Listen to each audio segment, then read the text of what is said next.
दीदी, मैं सबसे पहले तो सितारों की दुनिया में मैं आपका स्वागत करती हूँ।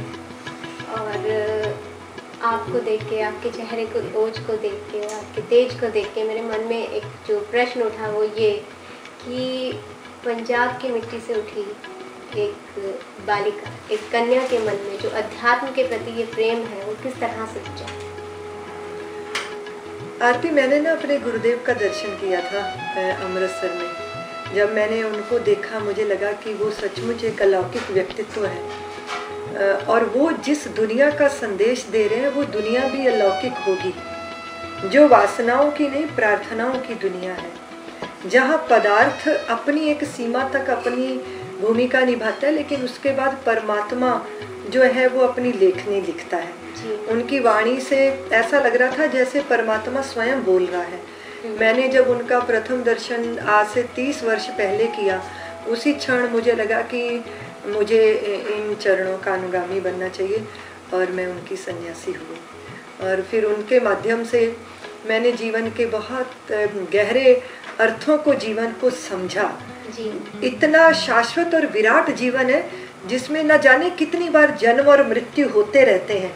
वो जन्म और मृत्यु के बीच के जीवन की बात नहीं है, वो जन्म से पहले और मृत्यु के बाद में भी जो बना रहता है, वो जो सत्य है, रित है, उसके प्रति गहरे आकर्षण ने एक जिज्ञासु बनाया मुझे और वो जिज्ञासु से मैं सन्यासी हो गई। आपने बताया कि आपके जो जिज्ञासु मन था उसने आपको सन्यासी बना दिया। आपने वात्सल्य ग्राम की स्थापना करी और वात्सल्य जो है वो अपने आप में ही इतना गहरा और अटूट रिश्ते का एक अर्थ लिए हुए है, एक भाव लिए हुए है, एक संवेदनाएं लिए हुए है। तो वात्सल्य ग्राम के बारे में आप थोड़ा सा बताएं ताकि लोगों को और पता चले कि किस तरह से जो वात्सल्य ग्राम है वो जो नन्हे मुन्ने हैं उन्हें किस तरह से अच्छा सा एक परिवार दे रहा है। देखिए, वात्सल्य जो है वो गौ माता और बछड़े के बीच में जो होता है, हम हमारे यहाँ संस्कृत में बछड़े को वत्स बोलते हैं जी। जब वो पैदा होता है तो गाय उसको चाटना शुरू करती है, उसमें बहुत गर्भ की गंदगी लगी होती है और चाट चाट के उसको उज्जला कर देती है। ये वात्सल्य है, जो जैसा है उसे वैसा अपना लो और उसे जैसा होना चाहिए वैसा बना दो, ये वात्सल्य है। आप खून के रिश्तों तक की बात नहीं है, भावों के रिश्ते भी बहुत गहरे तक आपको ले जाते हैं।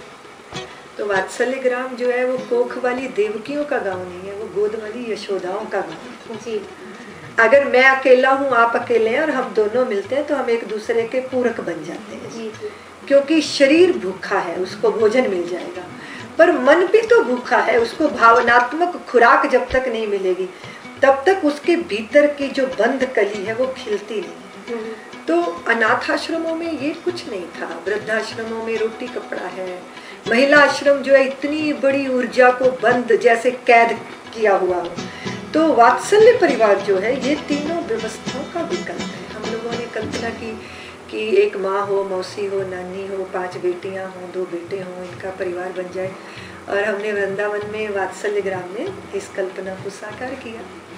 निश्चित रूप से प्यार अपरिभाषित है और बिना कंडीशन, बिना शर्त का प्यार परमात्मा तक उड़ान भरने में सक्षम बना देता है। तो वात्सल्य जो है वो प्रेम, प्यार और भाव की भूमि पर खड़ा एक प्रकल्प है। मैं तो इसको संस्था नहीं कहती हूँ, मैं तो वात्सल्य को अपना ध्यान मानती हूँ और अपनी साधना मानती हूँ, जहाँ व्यक्ति बिना किसी अपेक्षा के सिर्फ देता है और देने के लिए हमारे पास है और वो अंदर भरा है। अगर हम उसको रोक लेते हैं तो वो सड़ जाता है और अगर हम उसको बहने देते हैं तो वो विराट हो जाता है। जैसे कि पत्थर और ईंट पत्थर जोड़ के हम हौज बनाते हैं जिसमें पानी को रख दिया जाता है, तो या तो वो पानी सड़ेगा या सूखेगा। लेकिन ईंट पत्थर हटा के एक कुएं का जल होता है और वो जितना उलीचो उतना ही भीतर से निकलता चला जाता है। तो हृदय हौज नहीं बनना चाहिए, हृदय कूप बनना चाहिए। और कुआं अंततोगत्वा कहीं ना कहीं सागर के साथ जुड़ा होता है, उसके पास अनंत क्षमता होती है, लेकिन वो तभी जागती है जब वो अपना बांटना शुरू करता है। तो मैं हमेशा एक बात कहती हूँ कि जो बटोरा जाता है वो विषाद होता है और जो बांटा जाता है वो प्रसाद होता है। आप पदार्थ बांट दो, पैसा बांट दो, जब तक आप प्यार नहीं बांटोगे तो बांटना पूरा होता ही नहीं। इस तरह जब आप बांटने निकलते हो तो अनाथालयों की जरूरत ही नहीं है, महिला आश्रमों की जरूरत नहीं है, वृद्धाश्रमों की भी जरूरत नहीं है, क्योंकि एक जगह आप 25 दुखियों को इकट्ठा कर दो तो दुख तो बहुत ज्यादा हो जाएगा, और अगर 4-5 खिलखिलाते बच्चों के बीच में एक दुखी को रख दो तो वो ज्यादा देर दुखी रह ही नहीं पाएगा। तो हमको लगा कि भारत ने हमेशा परिवार की तरह सारे संसार के बारे में सोचा, इसलिए वसुधैव कुटुंबकम का भाव जागा। इसलिए हमें लगा नहीं सीमित होकर हमने असीम को बाहों में बांध लिया, आसमान में उड़ रहा पंछी मैं ही उड़ रहा हूँ, पैर में किसी के लगे कांटा मेरे को पीड़ा हो रही है। तो इतनी गहरी संवेदनाओं वाला भारत वो वृद्धाश्रम क्यों खोल रहा है, वहाँ बाल आश्रमों की क्या जरूरत है, या जिस देश की स्त्री ने महावीरों और बुद्धों को अपनी कोख में जन्म दिया हो उसे एक छोटी मोटी गलती के कारण नारी निकेतन में पहुंचा दिया जाए, ये तो कोई समाधान नहीं है।